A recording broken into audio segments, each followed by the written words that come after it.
Hello friend, this is Alpana Singh.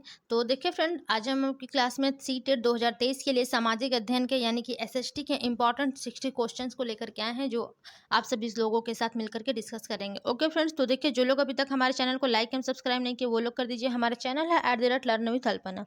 Okay friends, तो चलिए सबसे पहले क्वेश्चन की ओर चलते हैं और देखते हैं हमारा पहला क्वेश्चन क्या है। तो देखिए फ्रेंड्स, यहाँ पर हमारा सबसे पहला क्वेश्चन है कि किस काल में कर प्रथा का विशिष्ट महत्व था। ठीक है, ये देखिए फ्रेंड्स, आपके प्रीवियस ईयर क्वेश्चन पेपर हैं। ठीक है, ये 2012 के प्रीवियस ईयर क्वेश्चन पेपर है। थोड़ा सा ध्यान से देखिएगा, ऑफलाइन वाले पेपर है क्योंकि आपका एग्जाम जो है फ्रेंड्स वो ऑफलाइन पेपर बेस पे ही होने वाले हैं। ठीक है, तो चलिए देखिए पहला क्वेश्चन हमारा क्या था कि किस काल में कर प्रथा का विशिष्ट महत्व था। पहला है ऑप्शन महाजनपद, दूसरा है गुप्त, और तीसरा है हड़प्पा सभ्यता, और चौथा है आपका वैदिक काल। देखिए ओके फ्रेंड्स, तो देखिए जो आपका कर प्रथा था, ठीक है, विशिष्ट जो महत्व है इसका महाजनपद था। ठीक है, इसी काल में, महाजनपद काल में। ओके फ्रेंड्स, तो चलिए पहला क्वेश्चन को देखिए, पहला ऑप्शन ही करेक्ट होगा। चलिए अगला क्वेश्चन देखिए फ्रेंड्स। देखिए अगला क्वेश्चन है कि पृथ्वी द्वारा सूर्य के चारों ओर घूमने को कहा जाता है। ठीक है, पृथ्वी द्वारा सूर्य जो है वो चारों ओर घूमता है तो उसे क्या कहा जाता है। पहला ऑप्शन है कक्षीय समतल, दूसरा ऑप्शन है प्रदीप्ति वृत्त, तीसरा ऑप्शन है घूर्णन, और चौथा है आपका परिक्रमा। तो देखिए फ्रेंड्स, इसका जो सबसे करेक्ट ऑप्शन हो जाएगा वो क्या हो जाएगा, परिक्रमा। ठीक है, पृथ्वी द्वारा सूर्य के चारों ओर घूमने को परिक्रमा कहा जाता है। ठीक है फ्रेंड्स, चलिए अगले क्वेश्चन की ओर चलते हैं। हमारा अगला क्वेश्चन है कि निम्न में से किस भारतीय साहित्यिक धरोहर का अर्थ है खाली स्थान, यानी कि गुरु के पास जाकर समीप बैठना। ठीक है, यानी कि आपको बताना है कि किस भारतीय साहित्य धरोहर का अर्थ है। ठीक है, पहला है आरण्यक, दूसरा है पुराण, और तीसरा है आपका उपनिषद, और चौथा है आपका वेद। तो देखिए फ्रेंड्स, आपके जो ये उपनिषद थे, ठीक है, इसी में कहा जाता था कि भारतीय साहित्य की धरोहर का क्या अर्थ है उपनिषद में, कि गुरु के पास जाकर समीप बैठना। ठीक है, उपनिषद में। ओके फ्रेंड्स, यहाँ पर आपका थर्ड ऑप्शन जो है वो करेक्ट हो जाएगा। और अगला क्वेश्चन देखिए फ्रेंड्स है कि भारत में मुंडा जनजाति किस क्षेत्र में निवास करती है। ठीक है, आपको बताना है फ्रेंड्स कि जो मुंडा जनजाति होती है वो भारत के किस क्षेत्र में निवास करती है। पहला आपका ऑप्शन है दुर्ग, दूसरा ऑप्शन है आपका कुल्लू, तीसरा है छोटा नागपुर, और चौथा है आपका बस्तर। तो देखिए फ्रेंड्स, जो भारत में मुंडा जनजाति होते हैं, ठीक है, वो आपके छोटा नागपुर, ठीक है, इसी क्षेत्र में निवास करते हैं, छोटा नागपुर में। ठीक है, मुंडा जनजाति के लोग। चलिए फ्रेंड्स अगला क्वेश्चन देखते हैं। हमारा अगला क्वेश्चन है कि जब किसी व्यक्ति या समूह को, ठीक है, जब किसी व्यक्ति या समूह को किसी प्रतिरूप यानी कि इमेज के साथ जोड़ दिया जाता है तो उसे क्या कहा जाता है। ठीक है, या फिर उसे कहा जाता है। तो पहला है प्रताड़ित, दूसरा है मूर्ति, तीसरा है आपका भेदभाव, और चौथा है रूढ़िबद्ध। तो देखिए फ्रेंड्स, जब किसी व्यक्ति या समूह को किसी रूप यानी कि प्रतिरूप यानी कि जो इमेज होता है उसके साथ जब जोड़ दिया जाता है तो वो हमारा क्या हो जाता है फ्रेंड्स, उसे हम लोग रूढ़िबद्ध कहते हैं। ठीक है, उसे रूढ़िबद्ध कहा जाता है, यानी कि आपका फोर्थ ऑप्शन जो है फ्रेंड्स करेक्ट हो जाएगा। अगला क्वेश्चन देखिए फ्रेंड्स है कि भारतीय संविधान के अनुच्छेद 21A का संबंध है, यानी कि जो आपको भारतीय संविधान का अनुच्छेद 21 है, ठीक है, उसका संबंध किससे है। पहला है जीवन के अधिकार से, दूसरा है संविधानिक उपचार के अधिकार से, तीसरा ऑप्शन है धार्मिक स्वतंत्रता के अधिकार से, और चौथा ऑप्शन है फ्रेंड समानता के अधिकार से। तो देखिए फ्रेंड, जबकि भारतीय संविधान के अनुच्छेद 21 का संबंध है वो आपके जीवन के अधिकार से संबंध है। ठीक है, उसका जीवन के आधार से संबंध है। ठीक है, यहाँ पर देखिए फ्रेंड्स, आपका जो फर्स्ट ऑप्शन है वही आपका है करेक्ट हो जाएगा। ठीक है, चलिए अगला क्वेश्चन देखते हैं फ्रेंड्स।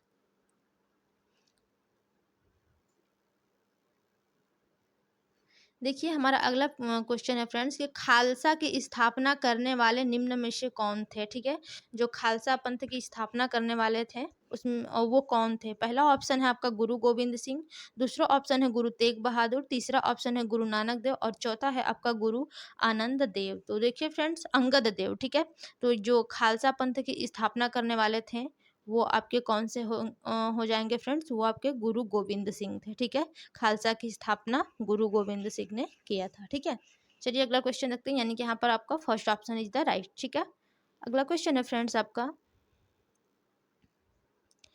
कि विश्व शांति का विचार किस मुगल शासक ने आगे बढ़ाया। ठीक है, जो विश्व शांति का विचार था वो किस मुगल शासक ने आगे बढ़ाया था। पहला ऑप्शन है हुमायूं ने, दूसरा है जहांगीर, तीसरा है अकबर और चौथा है शाहजहां। तो देखिए फ्रेंड, जब कि विश्व शांति का विचार था, ठीक है, वो आपके किसने आगे यानी कि किस शासक ने आगे बढ़ाया था, तो वो आपका देखिए फ्रेंड सबसे करेक्ट जो ऑप्शन हो जाएगा वो आपका कौन सा हो जाएगा, अकबर। ठीक है, अकबर ने ही विश्व शांति का जो विचार था अ, यहीं आगे बढ़ाया था। ठीक है, अकबर के शासनकाल में ही ऐसा हुआ था। ठीक है, चलिए अगला क्वेश्चन देखते हैं फ्रेंड्स।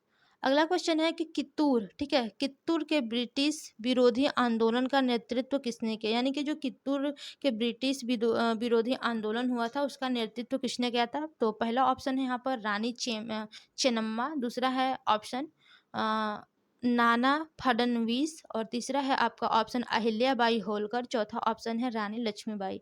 तो देखिए फ्रेंड, जो आपके कित्तूर के ब्रिटिश विरोधी आंदोलन का नेतृत्व किया था वो आपके 1 मिनट, ठीक है, वो आपके देखिए फ्रेंड्स रानी चेन्नम्मा थी। ठीक है, इन्होंने ही कित्तूर के ब्रिटिश विरोधी आंदोलन का नेतृत्व किया था। ठीक है फ्रेंड्स, चलिए अगले क्वेश्चन की ओर चलते हैं, देखते हैं हमारा अगला क्वेश्चन क्या है। देखिए हमारा अगला क्वेश्चन है कि स्थान, लोग, वस्तुएं व प्रकृति जो किसी भी जीव को घेरे रहते हैं कहलाते हैं। ठीक है, यहाँ पर जो आपको बताना है फ्रेंड्स कि जो स्थान है, लोग हैं, ठीक है, वस्तुएं और प्रकृति जो किसी भी जीव को घेरे रहते हैं तो वो क्या कहलाते हैं। पहला ऑप्शन है आपका फ्रेंड्स पर्यावरण, दूसरा है जैविक संसाधन, तीसरा है स्थलमंडल और चौथा है आपका परिवेश। तो देखिए फ्रेंड्स, जो लोग, स्थान, वस्तुएं और जो प्रकृति होती है वो किसी भी जीव को घेरे रहते हैं तो आपके पर्यावरण के अंतर्गत आते हैं, यानी कि पर्यावरण कहलाते हैं। ठीक है, आपका करेक्ट ऑप्शन यहाँ पर फर्स्ट हो जाएगा। अगला क्वेश्चन है फ्रेंड्स कि पिंड, ठीक है, पिंड जिनमें अपनी ऊष्मा व प्रकाश नहीं होता लेकिन वे तारों की रोशनी से चमकते हैं उन्हें कहा जाता है। यानी कि देखिए फ्रेंड, जो पिंड होता है, ठीक है, जिनमें अपनी ऊष्मा व प्रकाश तो नहीं होता है लेकिन वो तारों की रोशनी से चमकते हैं तो उन्हें क्या कहा जाता है। पहला ऑप्शन है आपका ग्रह, दूसरा है खगोलीय पिंड, तीसरा ऑप्शन है तारे और चौथा है आपका तारामंडल। तो देखिए फ्रेंड्स, जो पिंड होते हैं ऊष्मा और प्रकाश नहीं होता है उसमें लेकिन तारों की रोशनी से चमकते हैं तो उन्हें ग्रह कहा जाता है। ठीक है, यहाँ पर आपका first option is the right हो जाएगा। ओके फ्रेंड्स, चलिए अगला क्वेश्चन देखते हैं फ्रेंड्स।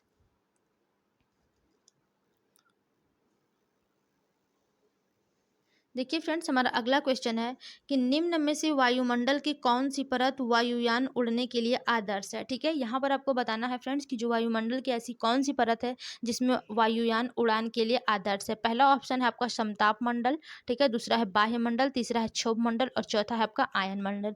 तो देखिए फ्रेंड, जो सबसे करेक्ट ऑप्शन हो जाएगा वो आपका यही हो जाएगा। ठीक है, समताप मंडल। ठीक है, समताप मंडल में ही देखिए फ्रेंड जो वायुमंडल की यानी कि सॉरी वायुयान की जो उड़ान होता है, ठीक है, वो इसी में होता है, किसमें, समताप मंडल में। ठीक है, चलिए अगला क्वेश्चन देखते हैं फ्रेंड्स। देखिए हमारा अगला क्वेश्चन है कि जब कोई शिलाखंड दबाव या फिर वह कठोरता, ठीक है, जब कोई शिलाखंड दबाव व कठोरता के कारण परतदार शैल में बदल जाते हैं उन्हें कहते हैं। पहला ऑप्शन है अवसादी सेल, दूसरा ऑप्शन है प्रारंभिक सेल, तीसरा है आपका आग्नेय सेल और चौथा है फ्रेंड्स आपका कायांतरित सेल। ठीक है, तो यहाँ पर देखिए फ्रेंड, जब कोई खंड दबाव या फिर कठोरता के कारण परतदार सेल में बदल जाते हैं तो उन्हें देखिए फ्रेंड्स अवसादी सेल कहा जाता है। ठीक है, यानी कि यहाँ पर देखिए फ्रेंड्स आपका जो फर्स्ट ऑप्शन है वही करेक्ट हो जाएगा। ठीक है, चलिए अगला क्वेश्चन देखते हैं फ्रेंड्स। देखिए हमारा अगला क्वेश्चन है फ्रेंड्स कि जब बहुत सी औद्योगिक इकाइयां एक दूसरे के नज़दीक स्थित होती हैं और अपनी नज़दीकी का लाभ उठाती हैं यह कहलाता है। ठीक है, जब बहुत सारी औद्योगिक जो इकाइयां होती हैं फ्रेंड्स वो एक दूसरे के जब नज़दीक स्थित होती हैं, ठीक है, और अपनी नज़दीकी का लाभ उठाती हैं तो वो क्या कहलाता है। पहला ऑप्शन है बाजार अर्थव्यवस्था, दूसरा ऑप्शन है असेंबली लाइन सॉरी यानी कि समनुक्रम उत्पाद। ठीक है, और तीसरा ऑप्शन है औद्योगिक तंत्र और चौथा है आपका औद्योगिक क्षेत्र। तो देखिए फ्रेंड्स, जब बहुत सी औद्योगिक इकाइयां जो एक दूसरे के नज़दीक स्थित होती हैं और अपनी नज़दीकी का लाभ उठाती हैं तो देखिए फ्रेंड्स वो क्या कहलाता है, तो वो आपका औद्योगिक क्षेत्र कहलाता है। ठीक है, यानी कि फ्रेंड्स ये आपका फोर्थ ऑप्शन जो है वो बिल्कुल करेक्ट है। ठीक है, अगला क्वेश्चन है हमारा कि निम्न में से कौन से वनों की पत्तियों के गिरने का निश्चित समय नहीं होता, इसलिए वो कभी अनावृत नहीं दिखते हैं। ठीक है, यहाँ पर फ्रेंड्स बताना है कि आपके कौन से वनों की जो पत्ती होती हैं वो निश्चित समय यानी कि जो गिरने का उनका निश्चित समय होता है वो नहीं होता है। ठीक है, इसलिए वे कभी अनावृत्ति नहीं दिखते। तो पहला ऑप्शन है शीतोष्ण सदाबहार, दूसरा ऑप्शन है शीतोष्ण पर्णपाती, तीसरा है उष्णकटिबंधीय पर्णपाती और चौथा है आपका उष्णकटिबंधीय सदाबहार। तो देखिए फ्रेंड्स, जो पत्तियों के गिरने का निश्चित समय नहीं होता, इसलिए वो कभी अनावृत दिखते नहीं हैं। ठीक है, तो वो आपके कौन से होते हैं? उष्णकटिबंधीय सदाबहार वन होते हैं। ठीक है, जिनकी पत्तियां फ्रेंड्स कभी नहीं गिरती। जैसे उष्णकटिबंधीय सदाबहार फ्रेंड्स, जैसे आपका इसमें सदाबहार आता है, देखिए फ्रेंड्स वो हमेशा ही हरा रहता है। ठीक है, उसकी पत्तियां कभी नहीं गिरती हैं। ठीक है, ये आपके उष्णकटिबंधीय सदाबहार वन में आते हैं। ठीक है, चलिए अगला क्वेश्चन की ओर। यहाँ पर फोर्थ ऑप्शन आपका करेक्ट है। देखिए हमारा अगला क्वेश्चन है फ्रेंड्स कि भारत की सर्वोच्च कानून निर्माण संस्था है। ठीक है, यहाँ पर आपको बताना है कि जो भारत की सर्वोच्च कानून निर्माण संस्था है वो कौन है। तो पहला है आपका राष्ट्रपति, दूसरा है ऑप्शन न्यायपालिका, तीसरा है सांसद और चौथा है आपका प्रधानमंत्री व उसका मंत्रिपरिषद। तो देखिए फ्रेंड, जो कानून निर्माण संस्था है वो आपकी संसद है। ठीक है, यानी कि आपका जो थर्ड ऑप्शन है फ्रेंड्स वो बिल्कुल करेक्ट है। अगला है क्वेश्चन आपका कि जब राज्य धार्मिक क्रियाओं में किसी प्रकार का हस्तक्षेप नहीं करता उसे कहा जाता है। ठीक है, जब राज्य किसी भी धार्मिक क्रियाओं में देखिए फ्रेंड्स हस्तक्षेप नहीं करता है, ठीक है, तो उसे क्या कहा जाता है। पहला ऑप्शन है प्रभुसत्ता, दूसरा है राजतंत्र, तीसरा है स्वेच्छाचारी और चौथा है आपका धर्मनिरपेक्षता। तो देखिए फ्रेंड्स, इसका जो सबसे करेक्ट आपका ऑप्शन होगा वो होता है धर्मनिरपेक्षता। ठीक है, इसमें जो जो राज्य होते हैं, ठीक है, धार्मिक क्रियाओं में किसी प्रकार के हस्तक्षेप नहीं करते हैं, तो उसे क्या बोला जाता है? धर्मनिरपेक्षता। ठीक है, अगला क्वेश्चन है फ्रेंड्स आपका।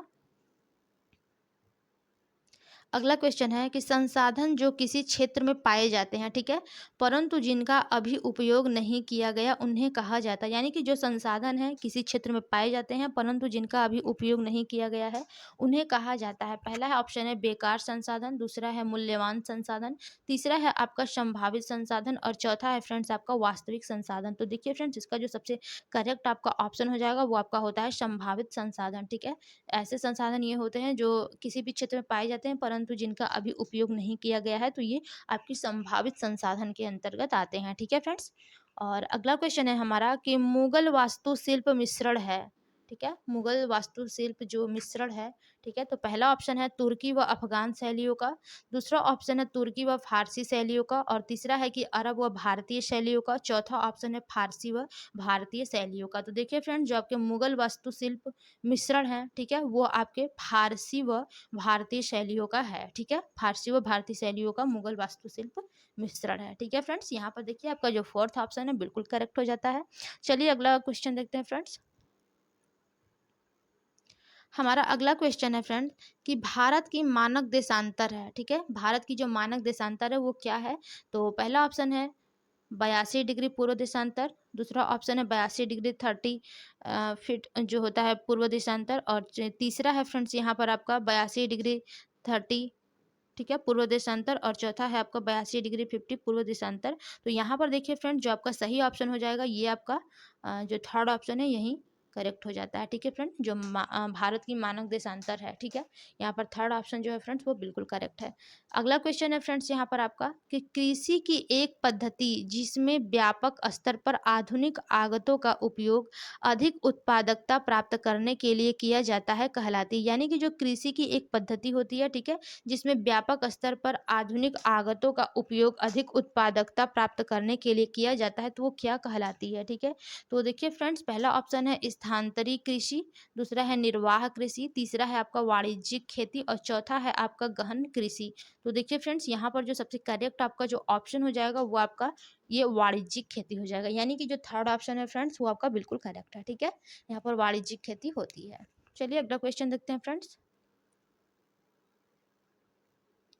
हमारा अगला क्वेश्चन है फ्रेंड्स कि निम्न में से कौन सा परंपरागत ऊर्जा स्रोत है। ठीक है, यहाँ पर फ्रेंड्स आपको बताना है कि कौन सा परंपरागत ऊर्जा का स्रोत है। ठीक है, पहला है सौर ऊर्जा, दूसरा है ज्वारीय ऊर्जा, तीसरा ऑप्शन है आपका जीवाश्म ऊर्जा और चौथा है आपका पवन ऊर्जा। तो देखिए फ्रेंड, जो इसका सबसे करेक्ट ऑप्शन होगा जो परंपरागत ऊर्जा के अंतर्गत आता है वो आपका कौन सा आएगा फ्रेंड्स, यहाँ पर आपके जीवाश्म ऊर्जा आएंगे। ठीक है, ये आपके परंपरागत ऊर्जा के स्रोत हैं। ठीक है, चलिए अगला क्वेश्चन देखते हैं फ्रेंड्स। देखिए हमारा अगला क्वेश्चन है कि जब एक देश पर दूसरे देश के दबदबे से राजनीति आर्थिक, ठीक है, राजनीतिक आर्थिक सामाजिक और सांस्कृतिक बदलाव आते हैं तो इस प्रक्रिया को हम कहते हैं, यानी कि जब किसी देश पर दूसरे देश के, ठीक है, दूसरे देश के दबदबे राजनीतिक आर्थिक सामाजिक और सांस्कृतिक बदलाव आते हैं तो इस प्रक्रिया को क्या कहा जाता है। तो देखिए फ्रेंड्स, इस प्रक्रिया को क्या कहा जाता है, आपका पहला ऑप्शन है औपनिवेशीकरण, दूसरा है पुनर्जागरण, तीसरा है आपका ऑप्शन महासंघ और चौथा है आपका व्यापारिक। तो देखिए फ्रेंड्स, इसका जो सबसे करेक्ट ऑप्शन हो जाएगा वो आपका हो जाएगा औपनिवेशीकरण। ठीक है, यानी कि देखिए क्वेश्चन में पूछा था आपसे कि जब एक देश पर दूसरे देश के दबदबे राजनीतिक आर्थिक धार्मिक और सांस्कृतिक बदलाव आते हैं तो इस प्रक्रिया को हम औपनिवेशीकरण कहते हैं। ठीक है, यानी कि यहाँ पर आपका फर्स्ट ऑप्शन जो है वो करेक्ट हो जाएगा। अगला क्वेश्चन है फ्रेंड्स यहाँ पर आपका, उत्तरी अमेरिका का पूर्वी तट व जापान के आसपास समुद्र मत्स्य प्रचुर है क्योंकि, ठीक है, यानी कि जो उत्तरी अमेरिका का पूर्वी तट है और जो जापान के आसपास समुद्र मत्स्य प्रचुर है क्योंकि पहला है तट के साथ गर्म धारा बहती है, दूसरा ऑप्शन है गर्म व ठंडी धाराओं का मिलन है, और तीसरा ऑप्शन है फ्रेंड्स कि तट के साथ एक ठंडी धारा बहती है, और चौथा है आपका कि दंतुरित तटीय क्षेत्र है। तो देखिए फ्रेंड्स, इसका जो सबसे करेक्ट ऑप्शन हो जाएगा कि जो उत्तरी अमेरिका का पूर्वी तट व जापान के आसपास समुद्र मत्स्य प्रचुर है क्योंकि गर्म व ठंडी धाराओं का मिलन है। ठीक है, यहाँ पर देखिए फ्रेंड्स, आपका जो करेक्ट ऑप्शन हो जाएगा वो आपका सेकंड हो जाएगा। ठीक है, चलिए अगला क्वेश्चन देखते हैं फ्रेंड्स। देखिए हमारा अगला क्वेश्चन है कि एक निश्चित क्षेत्र जहां रहने वाले सभी मतदाता अपना प्रतिनिधि चुनते हैं कहलाता है। ठीक है, यहाँ पर आपको बताना है कि जो एक निश्चित क्षेत्र होता है, ठीक है, जहां पर रहने वाले सभी मतदाता अपना प्रतिनिधि चुनते हैं कहलाता है राज्य, दूसरा ऑप्शन है क्षेत्र, तीसरा है सीमा और चौथा है आपका निर्वाचन क्षेत्र। तो देखिए फ्रेंड्स, वहाँ पर वो क्या कहलाएगा आपका, तो वो आपका फ्रेंड्स देखिए हो जाएगा निर्वाचन क्षेत्र। ठीक है, क्योंकि यहाँ पर देखिए सभी को मतदाता अपना प्रतिनिधि चुनते हैं तो वहाँ पे आपका निर्वाचन क्षेत्र वो कहलाता है। ठीक है, अगला क्वेश्चन है फ्रेंड्स आपका कि भारतीय स्वतंत्रता संग्राम में, ठीक है, भारतीय स्वतंत्रता संग्राम में दांडी यात्रा को किसकी शुरुआत माना जाता है। ठीक है, दांडी यात्रा जो हुई थी उससे किसकी शुरुआत माना जाता है। तो पहला है आपका ऑप्शन स्वदेशी आंदोलन, दूसरा ऑप्शन है फ्रेंड्स होम रूल आंदोलन, और तीसरा है आपका भारत छोड़ो आंदोलन, और चौथा है आपका सविनय अवज्ञा आंदोलन। तो देखिए फ्रेंड, जो भारतीय स्वतंत्रता संग्राम में दांडी यात्रा को, ठीक है, दांडी यात्रा को किसकी शुरुआत माना जाता है। तो देखिए फ्रेंड, जो आपके दांडी यात्रा को शुरुआत माना जाता है वो आपके सविनय अवज्ञा आंदोलन है। ठीक है, देखिए यहाँ पर आपका जो फोर्थ ऑप्शन है बिल्कुल करेक्ट है फ्रेंड्स। चलिए अगले क्वेश्चन की ओर चलते हैं। देखिए फ्रेंड्स, अब हमारा अगला क्वेश्चन है कि शास्त्रीय नृत्यों के संदर्भ में निम्नलिखित में से कौन सा कथन सत्य है। ठीक है, जो आपके शास्त्रीय नृत्य हैं उनके संदर्भ में निम्नलिखित में से कौन सा कथन सत्य है वो आपको बताना है। पहला ऑप्शन है कथकली कथक शैली का शास्त्रीय रूप है। ठीक है, और दूसरा ऑप्शन है फ्रेंड्स कि कथक शैली को शास्त्रीय नृत्य के रूप में मान्यता केवल स्वतंत्रता प्राप्ति के पश्चात मिली, और तीसरा ऑप्शन है कि यह लोक नृत्यों से सदा श्रेष्ठ होते हैं, और चौथा है कि शास्त्रीय नृत्यों के 8 मान्य रूप हैं, जो कि बिल्कुल करेक्ट है। तो देखिए फ्रेंड्स, यहाँ पर जो सबसे करेक्ट ऑप्शन होगा वो आपका फोर्थ सही होगा कि जो शास्त्रीय नृत्य होते हैं उनके 8 मान्य रूप हैं। ठीक है, सबसे करेक्ट आपका देखिए फ्रेंड्स यहाँ पर ऑप्शन जो है वो यही हो जाता है। चलिए अगला क्वेश्चन देखते हैं। अगला देखिए फ्रेंड्स, आपका क्वेश्चन है कि निम्न में से कौन सा अपर्दन स्थल रूप है। ठीक है, आपको यहाँ पर बताना है फ्रेंड्स कि कौन सा अपर्दन स्थल रूप है। पहला है हिमोड़, दूसरा ऑप्शन है आपका छत्रकशिला, तीसरा है फ्रेंड्स आपका लोएस, चौथा है आपका डेल्टा। ठीक है, तो यहाँ पर देखिए फ्रेंड, जो निम्न में से अपर्दन स्थल रूप है, ठीक है, वो आपके कौन से है, छत्रकशिला है। ठीक है फ्रेंड्स, यहाँ पर आपका सेकेंड ऑप्शन जो है वही करेक्ट हो जाएगा। चलिए अगला क्वेश्चन देखते हैं फ्रेंड्स। देखिए हमारा अगला क्वेश्चन है फ्रेंड्स कि भारत में राज्य के राज्यपाल की नियुक्ति, ठीक है, भारत में जो राज्य के राज्यपाल होते हैं उनकी नियुक्ति कौन करता है। तो आपको बताना है। देखिए यहाँ पर पॉलिटिक्स का क्वेश्चन पूछा गया है। पहला ऑप्शन है प्रधानमंत्री, दूसरा ऑप्शन है सर्वोच्च न्यायालय के मुख्य न्यायाधीश, तीसरा है भारत के राष्ट्रपति और चौथा है संसद। तो देखिए फ्रेंड, जो भारत में राज्य के राज्यपाल की नियुक्ति करता है ये क्या हो रहा है? ठीक है, जो देखिए फ्रेंड, जो भारत में राज्य के राज्यपाल की नियुक्ति करता है, वो आपके भारत के राष्ट्रपति जी हैं, वही करते हैं, ठीक है? इस टाइम देखिए आपके जो राष्ट्रपति हैं भारत की, वो द्रौपदी मुर्मू जी हैं, ठीक है? अगला क्वेश्चन है फ्रेंड्स कि विश्व की 80% से अधिक जनसंख्या निवास करती है, ठीक है? विश्व की जो 80% से अधिक जनसंख्या है, वो निवास करती है। पहला ऑप्शन है उत्तरी अमेरिका व एशिया में, और अगला आपका सॉरी ऑप्शन है एशिया व यूरोप में, तीसरा है एशिया व अफ्रीका में, चौथा है आपका एशिया व दक्षिण अमेरिका में, ठीक है? तो यहाँ पर देखिए फ्रेंड्स, जो सबसे करेक्ट ऑप्शन आपका हो जाएगा कि क्वेश्चन में देखिए फ्रेंड्स क्या पूछा था, 1 मिनट, कि हाँ, देखिए कि विश्व की जो 80% से अधिक जनसंख्या निवास करती है, तो वो आपके देखिए फ्रेंड्स एशिया व अफ्रीका में निवास करती है, ठीक है? यहाँ पर आपका सबसे करेक्ट ऑप्शन थर्ड हो जाएगा, एशिया और अफ्रीका में निवास करती है, ठीक है? अगला क्वेश्चन है फ्रेंड्स कि निम्नलिखित में से कौन सा संसद के कार्य प्रकरण को पढ़ाने का सर्वोत्कृष्ट तरीका है, ठीक है? यहाँ पर फ्रेंड्स आपको बताना है कि निम्नलिखित में से कौन सा संसद के कार्य प्रकरण को पढ़ाने का सर्वोत्कृष्ट तरीका है। तो पहला ऑप्शन है फ्रेंड्स यहाँ पर मुद्दों पर सहमति बनाने के लिए वाद विवाद का आयोजन करना, ये तो बिल्कुल सही है फ्रेंड्स। और दूसरा है आपका परियोजनाकार, तीसरा है व्याख्यान पद्धति, और चौथा है आपका कहानी पद्धति। तो देखिए फ्रेंड्स, यहाँ पर पूछा गया है कि कौन सा संसद के कार्य प्रकरण को बढ़ाने का सर्वोत्कृष्ट तरीका है। तो देखिए फ्रेंड्स, यहाँ पर आपका फर्स्ट ऑप्शन सही हो जाएगा कि मुद्दों पर सहमति बनाने के लिए वाद विवाद का आयोजन करना, ठीक है? न कि ये तीनों होगा। ओके फ्रेंड्स, तो यहाँ पर आपका देखिए फर्स्ट ऑप्शन करेक्ट होगा। चलिए अगला क्वेश्चन देखते हैं फ्रेंड्स।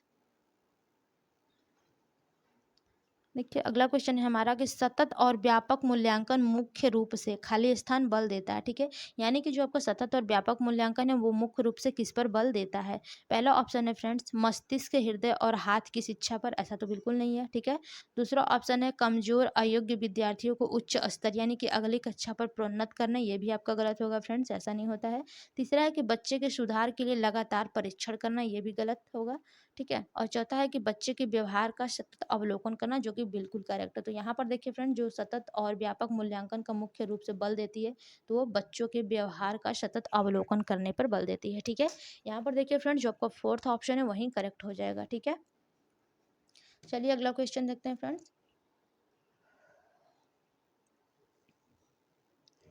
देखिए हमारा अगला क्वेश्चन है फ्रेंड्स कि 1 मिनट, ठीक है? चलिए देखते हैं, हमारा अगला क्वेश्चन है कि सामाजिक विज्ञान की शिक्षिका अक्सर वस्तुनिष्ठ प्रकार वाला रूपात्मक आकलन करती है, लेकिन उसे उसके द्वारा विकसित परीक्षण की विश्वसनीयता पर शंका है। इस प्रकार के आकलन की विश्वसनीयता को बढ़ाने के लिए क्या करना चाहिए? यानी कि फ्रेंड्स, यहाँ पर जो सामाजिक विज्ञान की शिक्षिका है, वो अक्सर वस्तुनिष्ठ प्रकार वाला रूपात्मक आकलन करती है, ठीक है? लेकिन उसे जो उसके द्वारा विकसित परीक्षण की विश्वसनीयता पर शंका है, तो इस प्रकार के आकलन की विश्वसनीयता को बढ़ाने के लिए क्या करना चाहिए? पहला ऑप्शन है फ्रेंड्स यहाँ पर यह पता लगाना चाहिए कि अन्य शिक्षक क्या करते हैं, यह तो बिल्कुल नहीं होगा फ्रेंड, ठीक है? दूसरा है प्रश्नों की संख्या बढ़ाना, ऐसा भी नहीं होता है फ्रेंड। तीसरा है मानकीकृत परीक्षण का उपयोग, और चौथा है आपका कि एनसीईआरटी द्वारा प्रकाशित उदाहरण रूपी पुस्तिकाओं में से दिए गए प्रश्नों का प्रयोग करना। तो देखिए फ्रेंड्स, यहाँ पर विश्वसनीयता को बढ़ाने के लिए क्या करना चाहिए? तो विश्वसनीयता को बढ़ाने के लिए फ्रेंड्स आपको मानकीकृत परीक्षण का उपयोग करना चाहिए, ठीक है? तो यहाँ पर फ्रेंड्स आपका थर्ड ऑप्शन ही करेक्ट होगा। चलिए अगला क्वेश्चन देख लेते हैं फ्रेंड्स। देखिए हमारा अगला क्वेश्चन है अब कि सामाजिक विज्ञान को बच्चों को, ठीक है, सामाजिक विज्ञान को बच्चों को खाली स्थान के साथ लैस करना चाहिए, यानी कि जो बच्चे हैं उनको सामाजिक विज्ञान के साथ लैस करना चाहिए। तो पहला है स्वतंत्र रूप से चिंतन करने की योग्यता, दूसरा ऑप्शन है आपका सामाजिक व्यवहारों का बचाव करने की योग्यता, तीसरा है कि जेंडर के बारे में सामाजिक नियमों का पालन करने की योग्यता, और चौथा ऑप्शन है फ्रेंड्स कि सामाजिक दबाव को झेलने की योग्यता। तो देखिए फ्रेंड्स, यहाँ पर जो सबसे करेक्ट ऑप्शन हो जाएगा कि सामाजिक विज्ञान को बच्चों को, ठीक है, सामाजिक विज्ञान को बच्चों को स्वतंत्र रूप से चिंतन करने की योग्यता के साथ लैस करना चाहिए, ठीक है? यहाँ पर आपका फर्स्ट ऑप्शन ही करेक्ट होगा। चलिए अगला क्वेश्चन देखते हैं फ्रेंड्स। देखिए हमारा अगला क्वेश्चन है फ्रेंड्स कि निम्नलिखित में से कौन सी अन्योन्य, ठीक है, यानी कि पारस्परिक अधिगम की विशेषता है, ठीक है? यहाँ पर आपको बताना है फ्रेंड्स कि निम्नलिखित में से कौन सी पारस्परिक अधिगम की विशेषता है। पहला है आपका शिक्षक सक्रिय रूप से शिक्षण अधिगम प्रक्रिया को आगे बढ़ाते हुए परस्पर आदान प्रदान करता है, ठीक है? यहाँ पर लेकिन शिक्षक को सक्रिय किया है, ऐसा नहीं होना चाहिए, ठीक है फ्रेंड्स। और दूसरा है कि शिक्षिका विद्यालय में कार्य करते हुए अपनी शिक्षा को पूरा करती है, ठीक है। और तीसरा ऑप्शन है, ऐसा भी नहीं होता है फ्रेंड, तीसरा ऑप्शन है कि सीखने का उत्तरदायित्व तो विद्यार्थियों और शिक्षक दोनों के द्वारा साझा किया जाए, जो कि बिल्कुल करेक्ट है फ्रेंड्स, ठीक है। और चौथा है कि भूलने के कारणों को संबोधित करते हुए सीखना अग्रसित करना, ऐसा बिल्कुल नहीं होता। तो देखिए फ्रेंड्स, यहाँ पर जो सबसे करेक्ट आपका ऑप्शन हो जाता है वो आपका थर्ड होगा कि सीखने का जो उत्तरदायित्व है वो विद्यार्थियों और शिक्षकों, ठीक है, दोनों के द्वारा साझा किया जाए, ठीक है। यही आपके पारस्परिक अधिगम की विशेषता है। चलिए अगला क्वेश्चन देखते हैं फ्रेंड्स हम लोग। तो देखिए हमारा अगला क्वेश्चन है यहाँ पर कि देखिए फ्रेंड्स, हमारा अगला क्वेश्चन है कि समाज, ठीक है, समाज विज्ञानों के नियामक यानी कि मानदंड संबंधी आयाम निम्नलिखित आयामों में किसे शामिल करते हैं, ठीक है। जो देखिए यहाँ पर जो समाज यानी कि जो विज्ञान के समाज विज्ञानों के जो नियामक हैं या फिर यहाँ पर आपको मानदंड बोल सकते हैं, ठीक है, मानदंड संबंधी जो आयाम है निम्नलिखित आयामों में किसे शामिल करते हैं समाज, ठीक है। पहला है उपयोगिता, दूसरा है अकाट्यता, और तीसरा है आपका प्रासंगिकता, और चौथा है आपका समानता। तो देखिए फ्रेंड्स, यहाँ पर जो सबसे करेक्ट आपका ऑप्शन हो जाता है वो आपका देखिए फ्रेंड्स वो समानता हो जाएगा, ठीक है। कि जो समाज होता है वो विज्ञानों के नियामक या फिर मानदंड संबंधी आयाम निम्नलिखित आयामों में से किसे सम्मिलित करते हैं या फिर शामिल करते हैं, तो वो समानता को शामिल करते हैं, ठीक है फ्रेंड्स। चलिए अगला क्वेश्चन देखते हैं। देखिए हमारा अगला क्वेश्चन है कि मौसमी उपकरणों के द्वारा मौसम संबंधी सूचनाएं एकत्र करना उदाहरण है। यानी कि जो मौसमी उपकरण होते हैं उसके द्वारा, ठीक है, जो मौसम संबंधी सूचनाएं एकत्र करना होता है, ठीक है, उसका उदाहरण है तृतीयक आंकड़ों का, दूसरा ऑप्शन है विद्यागत आंकड़ों का, तीसरा ऑप्शन है प्राथमिक आंकड़ों का, और चौथा है फ्रेंड्स आपका द्वितीयक आंकड़ों का। तो देखिए फ्रेंड्स, यहाँ पर जो सबसे करेक्ट आपका ऑप्शन हो जाएगा वो आपका थर्ड हो जाएगा, ठीक है, प्राथमिक आंकड़ों का। ओके फ्रेंड्स, ठीक है। तो चलिए अगला क्वेश्चन देखते हैं फ्रेंड्स, हमारा क्या होगा। देखिए हमारा अगला क्वेश्चन है अगला क्वेश्चन है हमारा कि प्रथम पीढ़ी के अधिगमकर्ता के अभिभावक शिक्षक अभिभावक संघ यानी कि पीटीए, ठीक है, में अपने बच्चों की शैक्षिक समस्याओं से निपटने में अपनी योग्यताओं को अभिव्यक्त करते हैं एक शिक्षक के रूप में आप, ठीक है। यानी कि जो प्रथम पीढ़ी के अधिगमकर्ता हैं, ठीक है, जो प्रथम पीढ़ी के अधिगमकर्ता के अभिभावक हैं, ठीक है, और शिक्षक अभिभावक संघ यानी कि पीटीए में अपने बच्चों की शैक्षिक समस्याओं से निपटने में अपनी योग्यताओं, ठीक है, यानी कि योग्यता को अभिव्यक्त करते हैं, ठीक है। तो वहां पर एक शिक्षक के रूप में आप क्या करेंगे। पहला ऑप्शन है फ्रेंड्स यहाँ पर उन्हें यह बताते हुए तसल्ली देंगे कि अपने बच्चों के बारे में उनका ज्ञान उन बच्चों से व्यवहार करने में सहायता करने के लिए सर्वाधिक महत्वपूर्ण है। दूसरा ऑप्शन है कि उन्हें घर पर विभिन्न प्रकार की अधिगम सामग्री से समृद्ध वातावरण उपलब्ध कराने के लिए कहेंगे। तीसरा है कि उन्हें प्रौढ़ शिक्षा के लिए स्थापित केंद्रों में जाने के लिए कहेंगे, और चौथा है कि उन्हें अपने बच्चों द्वारा घर पर पढ़ाई, ठीक है, घर पर पढ़ाई पर दिए जाने वाले समय को ध्यानपूर्ण देखने के लिए कहेंगे। तो देखिए फ्रेंड्स, यहाँ पर जो सबसे करेक्ट आपका ऑप्शन हो जाएगा वो आपका फोर्थ हो जाएगा, ठीक है फ्रेंड्स। हाँ देखिए यहाँ पर वो आपका फोर्थ ही ऑप्शन होगा कि जो यानी कि जो शिक्षक हैं, ठीक है, उन्हें एक शिक्षक के रूप में बताना चाहिए कि आप उन्हें अपने बच्चों द्वारा घर पर पढ़ाई पर दिए जाने वाले समय को ध्यानपूर्वक देखने के लिए कहेंगे, ठीक है। चलिए अगला क्वेश्चन देखते हैं फ्रेंड्स।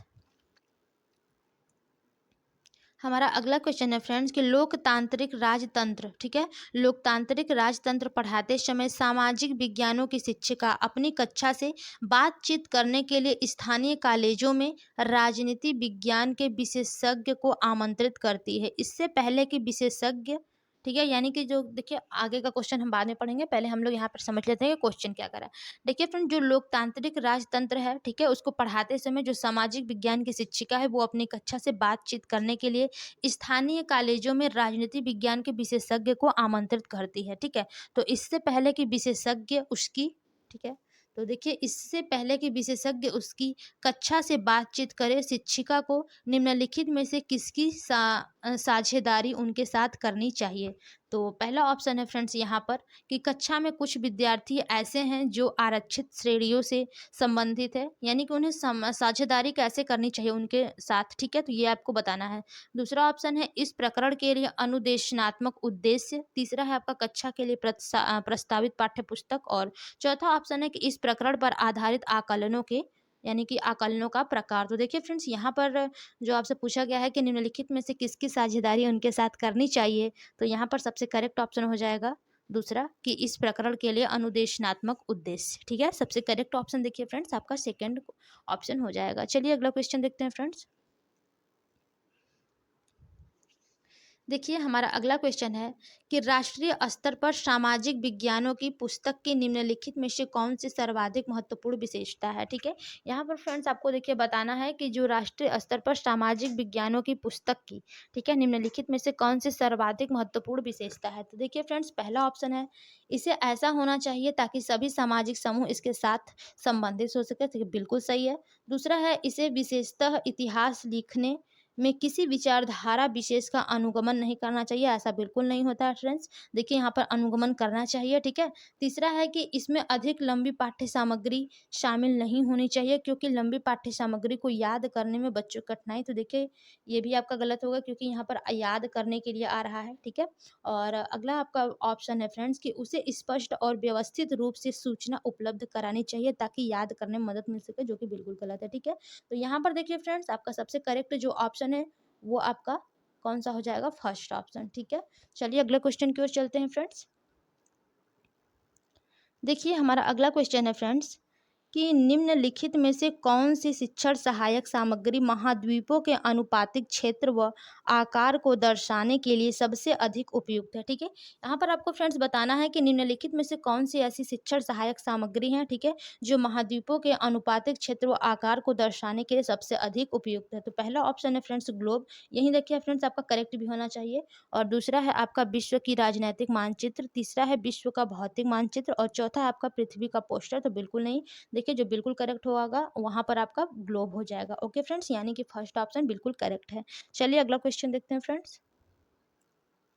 देखिए हमारा अगला क्वेश्चन है कि एक कक्षा में कुछ आदिम जनजाति के, ठीक है, एक कक्षा में कुछ आदिम जनजाति के, ओहो सॉरी, ठीक है, देखिए एक कक्षा में कुछ आदिम जनजाति के बच्चे भी शामिल हैं तथा इसके कारण उस कक्षा में सांस्कृतिक विविधता का माहौल है। ठीक है, यानी कि जो एक कक्षा है उसमें आदिम जनजाति के बच्चे शामिल हैं और इसके कारण जो कक्षा में है, ठीक है, वो सांस्कृतिक विविधता का वहाँ पर माहौल है कक्षा में। ठीक है, तो देखिए शिक्षक द्वारा इसका प्रभावी ढंग से इस्तेमाल करने हेतु निम्नलिखित में से कौन सा तरीका सबसे उपयुक्त होगा। पहला ऑप्शन है विद्यार्थियों से अपनी संस्कृति और उनके द्वारा सबसे अधिक मूल्यवान अथवा सम्मानित बिंदुओं से जुड़े प्रकरणों पर क्रियात्मक शोध करने के लिए कहना, ये तो हो सकता है। और अगला आपका ऑप्शन है फ्रेंड्स कि आदिम जनजाति शिल्प कृतियों, ठीक है, शिल्प कृतियों और पोशाकों को प्रदर्शित करता है, ऐसा बिल्कुल नहीं होता है, ठीक है, कि जो आदिम जनजाति है वो शिल्प कृतियों और पोशाकों पर प्रदर्शित होता है, ठीक है। और तीसरा है कि आदिम जनजाति के विद्यार्थियों से कहना है कि वे अपनी जनजाति के बारे में बताएं और पढ़ाए जाने वाले प्रकरणों के साथ जोड़ना, यानी कि उसके साथ उसे जोड़ना, ऐसा भी बिल्कुल गलत होगा फ्रेंड्स। और चौथा है कि स्वतंत्रता आंदोलन में बिरसा मुंडा जैसे स्वतंत्रता सेनानियों की भूमिका को उजागर करना, तो ये भी आपका देखिए फ्रेंड्स गलत होगा। तो यहाँ पर देखिए फ्रेंड्स जो सबसे करेक्ट ऑप्शन होगा वो आपका फर्स्ट ही होगा, ठीक है, कि विद्यार्थियों से अपनी संस्कृति और उनके द्वारा सबसे अधिक मूल्यवान अथवा सम्मानित बिंदुओं से जुड़े प्रकरणों पर क्रियात्मक शोध करने के लिए कहना, ठीक है। यहाँ पर जो सबसे करेक्ट ऑप्शन होगा वो आपका फर्स्ट होगा। चलिए फ्रेंड्स अगले क्वेश्चन की ओर चलते हैं। देखिए अगला क्वेश्चन है हमारा यहाँ पर कि निम्नलिखित में से कौन सा पूरा पाषाण स्थल है। ठीक है, आपको बताना है कि इसमें से कौन सा पूरा पाषाण स्थल है। पहला ऑप्शन है भीमबेटका, दूसरा है बुरछोम, और तीसरा है आपका इनाम गांव, चौथा है आपका हल्लर। तो देखिए फ्रेंड्स जो आपके पूरा पाषाण काल स्थल है, ठीक है, वो आपके भीमबेटका है, ठीक है, भीमबेटका है पूरा पाषाण काल, सॉरी पूरा पाषाण स्थल है, ठीक है फ्रेंड्स। तो यहाँ पर देखिए आपका जो फर्स्ट ऑप्शन है बिल्कुल करेक्ट हो जाएगा। अगला क्वेश्चन है फ्रेंड्स यहाँ पर कि खाली स्थान देखिए दिया है, ठीक है, के अलावा निम्नलिखित कारक सामाजिक विज्ञान शिक्षण का शिक्षण के आधार का निर्माण नहीं करते, यानी कि किसके अलावा, ठीक है, किसके अलावा निम्नलिखित कारक सामाजिक विज्ञान शिक्षण के आधार का निर्माण नहीं करते हैं। पहला ऑप्शन है पाठ्य सामग्री पर सूचनाओं को स्थानांतरित करने को, दूसरा ऑप्शन है समाज की आलोचनात्मक समझ विकसित करने को, और तीसरा है आपका विश्लेषणात्मक कौशलों को बढ़ावा देने, और चौथा है आपका कि वैश्विक दुनिया में समायोजन के लिए सामाजिक कौशलों को बढ़ावा देने। तो देखिए फ्रेंड्स, यहाँ पर जो सबसे करेक्ट ऑप्शन है यही है कि पाठ्य सामग्री पर सूचनाओं को स्थानांतरित करने के अलावा, ठीक है, इसके अलावा, यानी कि ये पहला ऑप्शन के अलावा निम्नलिखित कारक सामाजिक विज्ञान शिक्षण के आधार का निर्माण नहीं करते हैं, ठीक है। तो यहाँ पर देखिए फ्रेंड्स, जो आपका फर्स्ट ऑप्शन है वही करेक्ट हो जाएगा। चलिए अगला क्वेश्चन की ओर चलते हैं फ्रेंड्स। देखिए हमारा अगला क्वेश्चन है कि निम्नलिखित में से कौन सा प्रारंभिक स्तर पर सामाजिक विज्ञान के संदर्भ में सही है, ठीक है। यहाँ पर फ्रेंड्स आपसे क्वेश्चन किया गया है कि प्रारंभिक स्तर पर सामाजिक विज्ञान के संदर्भ में सही है। तो पहला है आपका इतिहास, भूगोल, नागरिक शास्त्र, समाजशास्त्र, और दूसरा ऑप्शन है इतिहास, भूगोल, अर्थशास्त्र, समाजशास्त्र, तीसरा है इतिहास, भूगोल, राजनीति विज्ञान, अर्थशास्त्र, और चौथा है आपका इतिहास, भूगोल, राजनीतिक विज्ञान और समाजशास्त्र। तो देखिए फ्रेंड्स, यहाँ पर जो सबसे करेक्ट ऑप्शन होगा कि प्रारंभिक स्तर पर सामाजिक विज्ञान के संदर्भ में सही है, तो वो आपका इतिहास होगा, भूगोल, राजनीतिक विज्ञान और समाजशास्त्र, ठीक है। यानी कि fourth option is the right होगा यहाँ पर। चलिए अगला क्वेश्चन देखते हैं फ्रेंड्स। देखिए हमारा अगला क्वेश्चन है कि निम्न में से कौन सा केंद्रीय माध्यमिक शिक्षा बोर्ड के फॉर्मेटिव मूल्यांकन के लिए सुझाव नहीं है, ठीक है।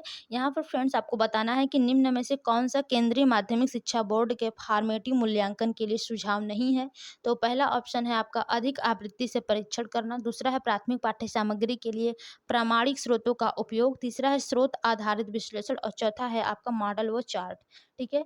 तो फॉर्मेटिव मूल्यांकन के लिए सुझाव नहीं है। तो देखिए फ्रेंड्स, यहाँ पर जो सबसे करेक्ट ऑप्शन आपका हो जाएगा वो आपका अधिक आवृत्ति से परीक्षण करना, यही सुझाव नहीं है, ठीक है। यानी कि फर्स्ट ऑप्शन जो है वो बिल्कुल करेक्ट है।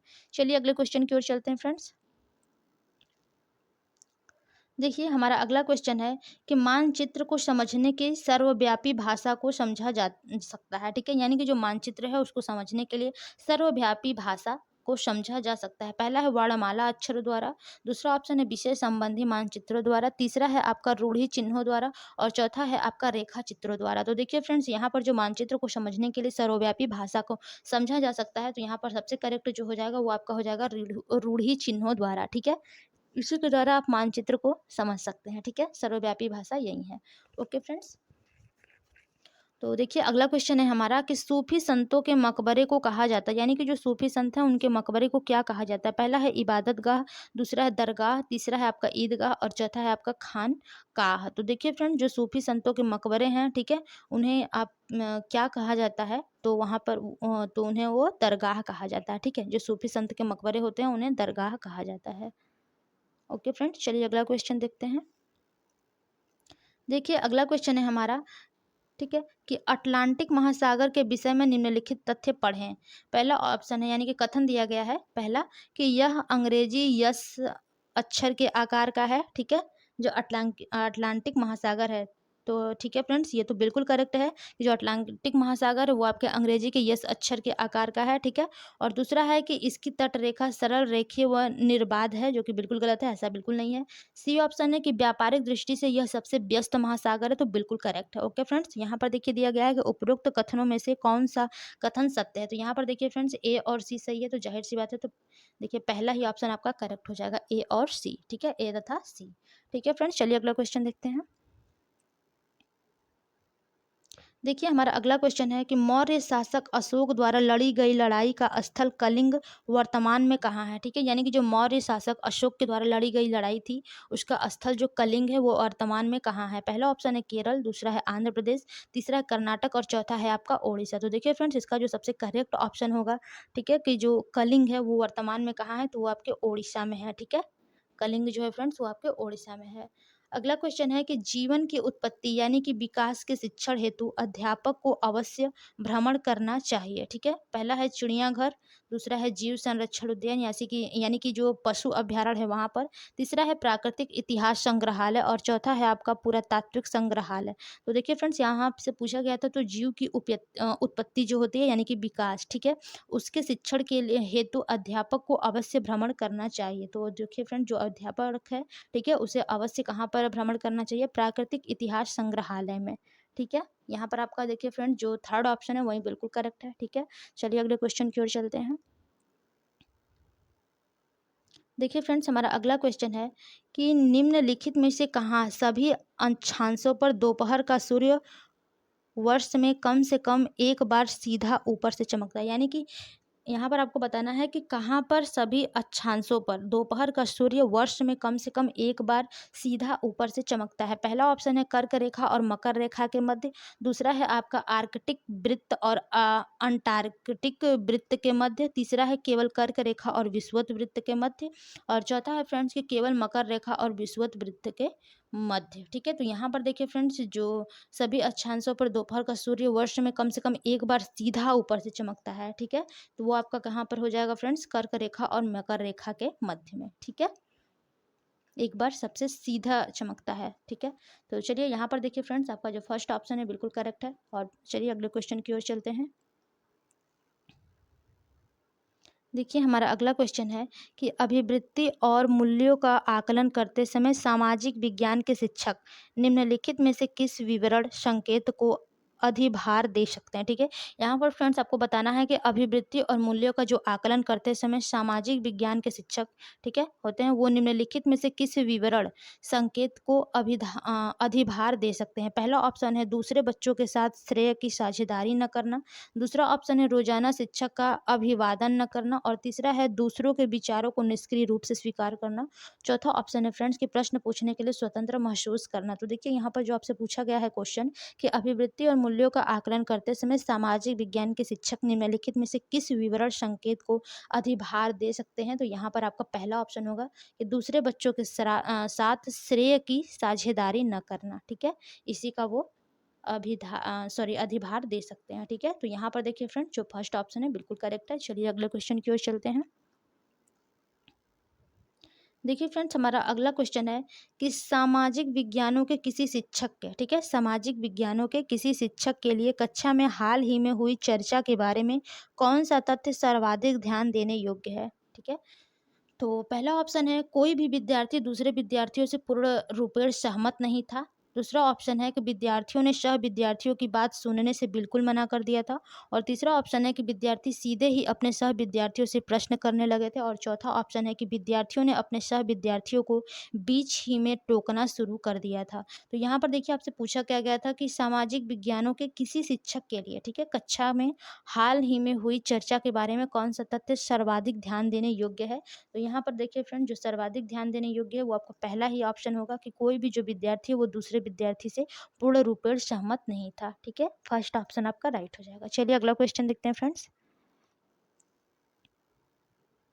देखिए हमारा अगला क्वेश्चन है कि सामाजिक विज्ञानों में योगात्मक आकलन में, ठीक है, 51 विद्यार्थियों की कक्षा का मध्यांक 36 है, यह सुझाव देता है कि, यानी कि जो सामाजिक विज्ञानों में योगात्मक आकलन में 51 विद्यार्थियों की कक्षा का जो मध्यांक है वो 36 है, तो यह सुझाव देता है कि पहला ऑप्शन है अधिकांश विद्यार्थियों ने 36 से 40 के बीच अंक प्राप्त किए हैं, दूसरा है उनके द्वारा 36% विषय वस्तु सीखी गई, तीसरा ऑप्शन है अधिकांश विद्यार्थी के अंक 36 से नीचे हैं, और चौथा है कि 25 विद्यार्थियों के अंक 36 के बराबर या ऊपर हैं। तो देखिए फ्रेंड्स, यहाँ पर जो सबसे करेक्ट ऑप्शन होगा वो आपका फोर्थ होगा कि 25 विद्यार्थियों के अंक 36 के बराबर हैं। ठीक है, चलिए अगला क्वेश्चन देखते हैं, यानी कि यहाँ पर फोर्थ ऑप्शन बिल्कुल करेक्ट है। चलिए अगला क्वेश्चन देखते हैं फ्रेंड्स। देखिए हमारा अगला क्वेश्चन है कि भूमि की एक संकरी पट्टी जो दो बड़े भूखंडों को जोड़ती है उसे जाना जाता है सॉरी, यानी कि जो भूमि की एक संकरी पट्टी होती है जो दो बड़े भूखंडों को जोड़ती है तो उसे जाना जाता है, पहला ऑप्शन है द्वीप, दूसरा है जल संधि, तीसरा है भूसंधि, और चौथा है आपका खाड़ी। तो देखिए जो जल संधि होती है, सॉरी यानी कि जो 2 बड़े भूखंड होते हैं जो उसे जोड़ते हैं, ठीक है?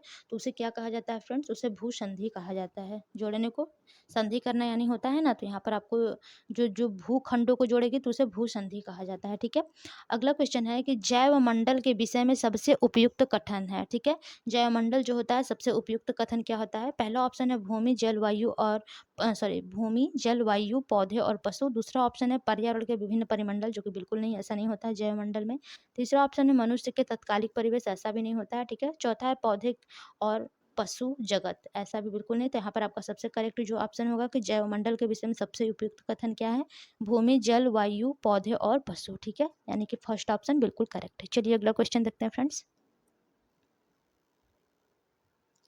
देखिए फ्रेंड्स, हमारा अगला क्वेश्चन है कि निम्न में से कौन सा विविधता को बढ़ावा देता है, ठीक है? यहाँ पर आपको बताना है कि विविधता को कौन बढ़ावा देता है। पहला ऑप्शन है अपने गांव जाना, दूसरा है रेलगाड़ी में यात्रा करना, तीसरा है अपनी मातृभाषा में बोलना और चौथा अपने त्योहारों को मनाना। तो देखिए जो विविधता को सबसे ज़्यादा बढ़ावा देता है वो आपका थर्ड है कि अपनी मातृभाषा में बोलना, ठीक है? और चलिए अगला क्वेश्चन देखते हैं। देखिए अगला क्वेश्चन है कि सन 2012 को, ठीक है, निम्नलिखित में से किस प्रकार से भी लिखा जा सकता है, यानी कि जो सन 2012 है, ठीक है, उसको निम्नलिखित में से किस प्रकार से भी लिखा जा सकता है? पहला है एडी 2012, दूसरा ऑप्शन है एबी 2012, तीसरा ऑप्शन है बीसी 2012 और फोर्थ ऑप्शन है ईसी 2012। तो देखिए फ्रेंड्स, यहाँ पर जो 2012 को निम्नलिखित में से किस प्रकार से लिखा जा सकता है, तो इसका करेक्ट ऑप्शन आपका फर्स्ट है एडी 2012, ठीक है? और चलिए आज के हम लोग अपने एसएसटी के लास्ट क्वेश्चन की ओर चलते हैं और देखते हैं क्या है। तो देखिए हमारा सबसे लास्ट क्वेश्चन आज का फ्रेंड्स है कि सामाजिक विज्ञानों में सर्पिल पाठ्यचर्या का निम्नलिखित में से कौन सा लाभ है, ठीक है? यहाँ पर आपको बताना है कि जो सर्पिल पाठ्यचर्या होते हैं उनके कौन से लाभ है। पहला ऑप्शन है अंतर्वस्तु यानी कि थीम, ठीक है? अंतर्वस्तु आधारित सीखने को विकसित करने वाले अवसरों को बढ़ावा देना। दूसरा है संकल्पनाओं को अधिक उद्देश्यपूर्ण और प्रासंगिक बनाना। तीसरा है गहन समझ के साथ और एक लंबी समयावधि के लिए संकल्पनाओं का संधारण। और चौथा ऑप्शन है कि सभी विषयों में संकल्पनाओं का अनुपयोग करना। तो देखिए फ्रेंड्स, यहाँ पर सर्पिल पाठ्यचर्या का लाभ पूछा है, तो यहाँ पर जो सर्पिल पाठ्यचर्या के लाभ होते हैं वो आपके थर्ड वाला ही ऑप्शन होगा कि जो गहन समझ के साथ एक लंबी समयावधि के लिए संकल्पनाओं का संधारण, ठीक है? ये आपके सर्पिल पाठ्यचर्या के लाभ हैं। तो यहाँ पर देखिए फ्रेंड्स, जो आपके थर्ड ऑप्शन है बिल्कुल करेक्ट हो जाते हैं, ठीक है? तो देखिए फ्रेंड्स, आज हमने एसएसटी के अपने 60 क्वेश्चन को कंप्लीट किए हैं फटाफट से, बहुत ही फास्ट हमने क्वेश्चन को सॉल्व कराया है। तो जो लोग अभी तक हमारे चैनल को फ्रेंड्स लाइक एंड सब्सक्राइब नहीं किए वो लोग कर दीजिए। हमारे चैनल है @लर्न विथ अल्पना, ठीक है फ्रेंड्स? तो अभी मिलते हैं हम अपने अगली क्लास में यानी कि CDP की क्लास में, ठीक है? तब तक के लिए धन्यवाद।